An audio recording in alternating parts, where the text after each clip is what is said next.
Hello, good morning everyone. The topic of today's seminar presented by me today is Lempel Ziv Coding. So this is the content which we are going to go through today. First of all, we go for the introduction, then why we are using the Lempel Ziv Coding, what is the logic behind Lempel Ziv Coding, some examples. Then we move forward to see the Lempel Ziv encoding technique, then Lempel Ziv decoding using an example, then its applications and the references. So starting with the introduction, so there are two categories of compression techniques. One is lossy and another is lossless. So for source coding there are two, for compression techniques there are which are divided into two parts. One is lossy and is lossless. Lempel Ziv algorithm falls under lossless compression technique. Whilst each uses different techniques to compress files, both have the same aim, to look for duplicate data in the graphic GIF for Lempel Ziv Welch. This full form is Lempel Ziv Welch, and uses much more compact data representation. Lossless compression reduces bits by identifying and eliminating statistical redundancy. No information is lost in lossless compression, hence Lempel Ziv algorithm is lossless compression algorithm. This algorithm was proposed by Lempel Ziv in 1977. It doesn't need source statistics, right? It doesn't need any source inputs, like what are the probabilities and stuffs. Lempel Ziv coding is a variable to fixed length coding technique. It's a universal source coding algorithm. Coming to why we are using Lempel Ziv. Huffman coding requires the symbol probabilities, but most real-life scenarios do not provide the symbol probabilities in advance. That is, the statistics of the source is unknown, right? Because whenever we are using any kind of source, right, so we have to manually calculate what are the symbol probabilities, right? Uh, but for a layman, we only are having the source itself and its characteristics. So using Lempel Ziv, we don't need to like explicitly calculate the symbol probabilities in advance. In principle, it is possible to observe the output of the source for a long enough time period and estimate the symbol probabilities. However, this is impractical for real life, real time application, as I mentioned a bit ago. Also, while Huffman coding is optimal for a discrete memoryless source, where the occurrence of one symbol does not alters the probabilities for the subsequent symbols, it is not the best choice for a source with memory, right? For example, if we consider the problem of compression of a written text, suppose we are considering compression of a written text, we know that many letters occurs in pairs, like u is there, th is there, or ing is there. It would be more efficient to use a statistical interdependence of the letters in the alphabet along with their individual probabilities of occurrence. So like if we can use the interdependence of all these alphabets with each other instead of separately calculating their probabilities, so it would be like a much faster and efficient way as well, right? So coming behind to the logic of Lempel Ziv algorithm. So this it follows the universal coding, right? The compression of arbitrary sequence of bits is possible by coding of a series of zeros and ones, as some previous such string, the previous prefix string plus one new bit string, which is called as the innovation bit, right? So we are maintaining a dictionary here. Then the new string formed by adding the new bit to the previously used prefix string becomes a potential prefix string for future strings, right? So these variable length blocks are called phrases. The phrases are listed in dictionary, which stores the existing phrases and their locations. In encoding a new phrase, we specify the location of the existing phrase in the dictionary and append the new letter, right? So suppose we wish to code this string, right? There is 1010 blah blah blah. So we are trying to encode this one. We will begin it by parsing it into comma separated phrases, right? So first of all, what we see is that if we consider the first bit, right, one, so this is the very first bit in our dictionary. Our dictionary is having no information about one, so the first bit becomes one. So this is a phrase, right? Phrase one. Then the similarly, if we follow for zero, zero is not existing in our dictionary, so this is my second phrase, right? After that, if we see for the third phrase, right, one, if we come to the third bit, right, one is already existing in our dictionary here, so we can't take one. What we can take the next zero as well with the one, so 10. 10 is a very new phrase itself, right? It is not present in our dictionary. What is present? Only 1 and 0 was present. Now there is 10, right? Similarly, we separate each phrase with commas, make them unique in the dictionary. Right. So now we have found 8 phrases, and we will be using, since we have found 8 phrases, to encode them, we will be using 3 bits, right? 2 to the power 3, 8.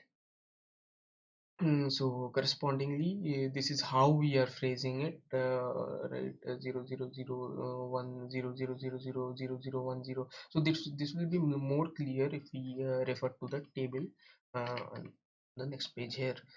So if you see here, right, this is the dictionary location. These are the 8 phrases. These are the 8 2 to the power 3 bit codes which we can use, and this is the dictionary content. That is all the phrases listed down, and this is the code word which we would be generating, right? So this is the first bit in the dictionary. So this bit, initially, since it was the first bit, so we tag it with 0 0 0, right, which was the very first I mean, in this all this 2 to the power 3 combinations of 3 bits, so we can have 0 0 0 comma 1, so we can write it as 0 0 0 1. Similarly, 0 was the very first bit, so 0 0 0 1, right? Now 1 is represented by dictionary location 0 0 1, 0 is by 0 1 0, right? So if we come for the third phrase 10, so we considering the first bit 1, so from here we can see that 1 means dictionary location 0 0 1, right?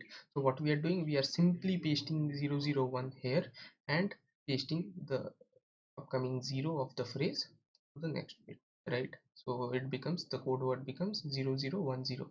Similarly, if we consider 1 1 0, so for the first bit 1, its dictionary location is 0 0 1, and we are pasting the next bit 1 along with it, so 0 0 1 1. Considering the this phrase, let's go for this phrase, right? 1 0 1, right? So if we see that 10, right, this pair of bits 10 has a dictionary location 0 1 1, right? And so what we do is that we copy 0 1 1 and post that, we paste this last bit 1 to it, so it becomes 0 1 1 1. So thereby we are following this table to generate the fictional code words, and hereby we are generating the encoded string, right? But what should be the length of the table, right? In practical application, regardless of the table length of the table, it will eventually overflow. So this problem can be solved by pre-deciding the size of the dictionary, which should be large enough, right? The encoder and decoder can update the dictionaries by periodically substituting the less used phrases from the dictionary by more frequently used ones. So in this case, we have not obtained any compression altogether. Our code string is actually longer. However, the larger the initial string, the more saving we get as we move along, because prefixes that are quite large become representable as small numerical indices, right? So if we are maintaining a dictionary, we can interrelate with them and hence remove the redundancies, right? In fact, Ziv proved that for long documents, the compression of file approaches the optimum obtainable as determined information content of the document. So if there is a very big document, right, so it would be like interrelated, if we are having a dictionary, right, multiple words would be redundant, so correspondingly it would help in giving us an optimum compression, right? So let's come to Lempel Ziv encoding. So if we consider this string a, b, b, c, and so on, right, we are considering this string and we are trying to encode this, right? So we can, first of all, what we need to do is we need to separate the string into phrases, right? So you can see the first phrase being a, second being b, third we cannot consider it as b because b is already present in the dictionary, so we consider it as bc, right? Now if we come to b, no, can't consider because b is already present. If we consider bc, can't consider because bc is also present, so we can consider bca. Then we go for ba, then bcaa, bcaab, so on, right? So what we are mentioning here, we are having an output, In the dictionary we are having an index and a string, right? The string is nothing but the phrases. All right. So for a, if we consider, so a is the very first elements of the a and b are the very unique first elements of the dictionary, so we consider it as with 0, right? So 0 comma a with index 1 a, 0 comma b with index 2 b, right? If you come for bc, right, for b we know that the corresponding index is 2, right? So we can replace b by 2 and we write it as 2c, right? For bca, if you see here, bc is already with the index 3, right? See, bc is already with the index 3, and if we want to encode this, it will become 3 comma a, right? We are just replacing bc with its index. So correspondingly we are following for all the words, phrases, right? And the compressed message which you are getting is something of this format. Okay. Now for decoding what we do is that similarly we write the entire message sequence which we encoded, right? And we are also writing the dictionary, the phrases which we would be having, right? So correspondingly, so first of all, since it is 0 comma a, right, and a is the first index, right? So what we do is that we can write it as a as 1, correct? Then we are having 0 comma b, it is second index, right? So now what we can say here is 2. From here you can see 2 comma c, and 2 is the index of b here, 0 comma b here, so right?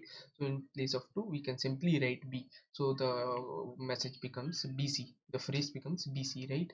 Now if you come to 3 here, so from 3 what we can say that this phrase was initially 2c, that is bc, right?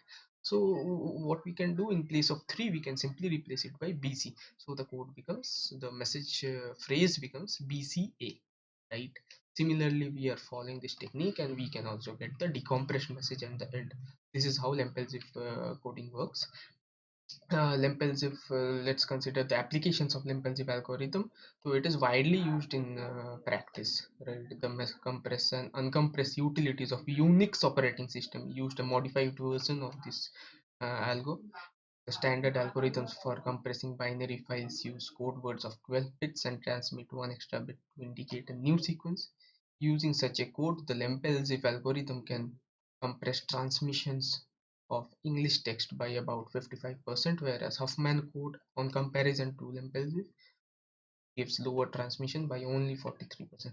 This is how Lempel Ziv is actually useful in compression techniques, right? So these are the references which I have followed for this seminar. So thank you everyone.